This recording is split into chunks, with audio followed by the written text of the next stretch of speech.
Welcome back to the Gridiron Expert. We have a huge Pac-12 showdown on Saturday as number 11 Utah takes on number 18 UCLA at the Rose Bowl. The Utes coming in at 4-1, UCLA coming in at 5-0, fresh off their first top 15 victory since 2014. Guys, conference title hopes are on the line. Potential playoff berths are on the line. This game is huge, and we are here to break down everything you need to know for it and, of course, share our official prediction. Before we do all of that, again, welcome back to the Gridiron Expert. Please continue to like, comment, subscribe, share our videos, and, of course, check out everything down in the description below, including our expert picks over on our website, thegridironexpert.com. The link for that down in the description below, and you will find some of the best college football and NFL spread picks in the entire country. How good? Well, they're beating out over 80% of the national analysts each of the last 4 years. They're hitting over 60% of our bets so far this year and hitting over 83% on the money line. If you want those numbers and you want guaranteed winners, go over to the Gridiron Expert, sign up for that today, and become a part of our GE Nation. So let's dive into this game, guys, between the Utes and the Bruins, a series where Utah has kind of dominated it for a while. The Utes have won 5 straight over UCLA, including a 20-point victory last year. They need that type of win again to get themselves back into the top 10 and potentially set up a huge showdown against USC in Week 7. But UCLA, guys, they're no slouch. We'll talk about them here in a second, but let's talk about Utah first, who back in the preseason was the Pac-12 favorite, and maybe still is for some, over the Trojans, who are just higher ranked than the Utes right now. But Utah, guys, their offense is balanced, and it's balanced like we expected. They're averaging 250 passing yards per game. They're averaging over 200 rushing yards per game. And ultimately, the Utah offense all starts with Cam Rising, their quarterback. Kind of burst onto the scene last year, helped lead the Utes to a Rose Bowl. He's thrown for over 1,100 yards, 13 touchdowns this year to just 2 interceptions. Also has 189 rushing yards on the year as well. So he's a veteran quarterback, he's a mobile quarterback, and he takes very good care of the football. They also have a star player in Tavion Thomas, their running back, who already has rushed for 295 yards and 4 touchdowns on the year. He leads that rushing attack. And a lot of people, guys, were kind of concerned for Utah a couple weeks ago when they lost Brant Keithy at tight end. They said, how are they going to replace him, one of the best tight ends in the country? That's surely going to put a major damper on this Utah passing attack, right? And we said, no, not really. Yes, it's a huge loss and you hate to see it, but Utah still has 5 other pass catchers with at least 100 reception yards this year. They've won their last 4 games by at least 21 points. The Utes offensively are just fine. It even showed last week when they defeated Oregon State 42-16. When you look at UCLA, they are relatively similar to that of Utah, very balanced. They're averaging over 500 total yards per game, including 293 through the air and 213 on the ground. So a little bit more explosive, numbers a little bit higher than that of Utah, but for the most part, these two teams structure very similarly and obviously very balanced. Just like Utah, guys, the UCLA offense all starts with their quarterback, Dorian Thompson-Robinson, one of the most experienced quarterbacks in the country. So far, he has thrown for over 1,200 yards, 11 touchdowns, just 1 interception. So again, taking phenomenal care of the football. He also has 223 rushing yards and 3 rushing touchdowns. He's a dangerous dual threat quarterback, and it makes him even more dangerous when you consider that he has a solid running back paired with him. Zach Charbonnet was phenomenal last year. He is again this year. Already has 417 yards and 5 touchdowns.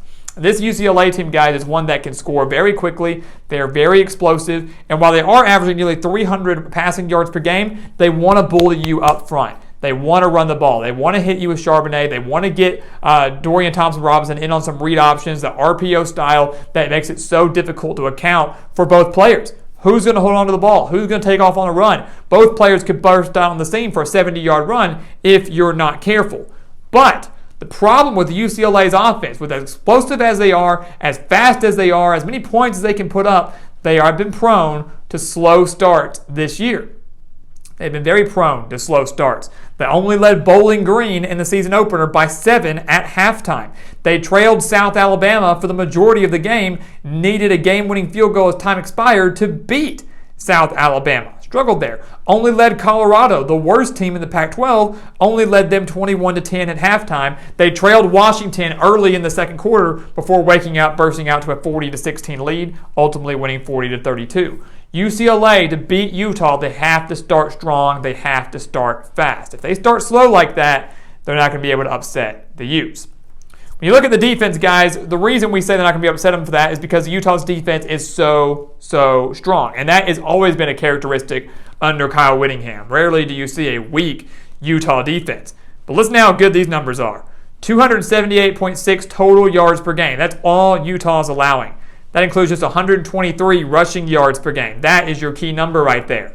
That is your key number if you're Utah.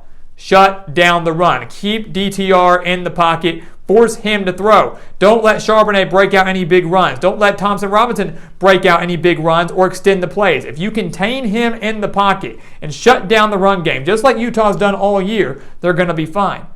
Dorian Thompson-Robinson has certainly improved his passing game. No doubt about that. But if I had to pick a quarterback to lead a game-winning drive solely through the air, I'm picking Cam Rising in this one over DTR. The Utes also have forced 9 interceptions so far this year. 12 total turnovers, but 9 interceptions. That secondary, very, very strong. And again, Dorian Thompson-Robinson has done a phenomenal job of taking care of the football. This will be his arguably toughest defensive test. You could have made that argument for Washington last week, but I'm going to give the edge to Utah when it comes to that. When you look at UCLA, the defense is certainly better. The defense is certainly better than maybe it has been. But Washington last week was their only true test so far this year. Bowling Green, Alabama State, South Alabama, Colorado, none of those guys scream offensive powerhouses in true tests for your defense. And again, UCLA struggled against South Alabama. But last week against Washington, they did something very well, and that was shutting down the Huskies' ground game. It was making them one-dimensional. Michael Penix was phenomenal. Allowed 345 passing yards to Penix and the Huskies. But they allowed under 100 rushing yards in that game. UCLA so far this year allowing just 80.4 rushing yards per game. That's it, 80.4, but they're allowing over 230 through the air. Similar to Utah, guys, they know how to create pressure. They know how to force turnovers. 13 sacks for the Bruins, 6 interceptions on the year. So there's a chance they could create a little pressure on Cam Rising, although that Utah offensive line is so strong. I highly doubt that'll be the case. What UCLA did last week, though, guys, against Washington was they made them one-dimensional. UCLA beat the Huskies because they made them one-dimensional. They shut down the run game, made it a non-factor, and forced Michael Penix to win the game through the air. They forced 2 interceptions off of him. He had to do everything on his own, and while Washington nearly came back in that game, they probably would have won it had it not been a one-dimensional offense. Give credit to the UCLA defense for doing that. If they want another big top 15 victory, they have to do the exact same thing to Utah. They have to make the Utes one-dimensional. Whether that is taking away the ground game and forcing Cam Rising to win through the air, or taking away the passing game and forcing them to win on the ground, UCLA has to find a way to do it. Preferably, it would be taking away the pass. The Bruins' rushing defense is so good that if they could somehow have an elite passing defense, Utah wouldn't be able to run. They won't be able to run, and they'll lose at the Rose Bowl. But UCLA has to have the same recipe that they had last week. Make Utah one-dimensional, just like they did to Washington, and hope that the offense can make the plays against this stingy Utah defense. So ultimately, guys, what is going to happen at the Rose Bowl? One of the most iconic venues in all of college football, but unfortunately, UCLA fans don't pack it very well.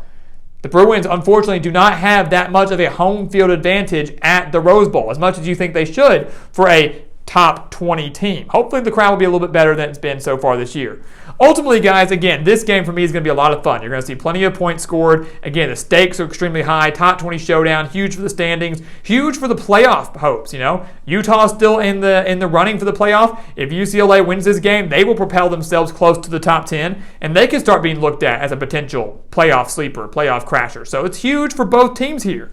But ultimately, guys, I am going with Utah.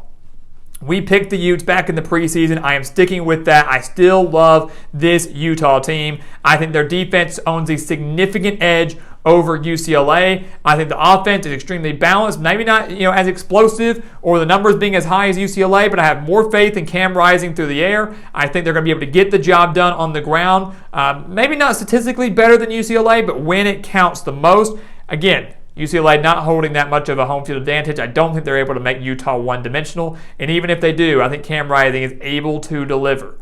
I think Cam Rising is able to deliver in the clutch. Give me the Utes. They won by 20 last year. It'll be closer this year. But the Utes move to 5-1, get a quality top 20 victory on their resume, should jump into the top 10, which could set up an even bigger Pac-12 showdown next week when they host USC in Salt Lake City.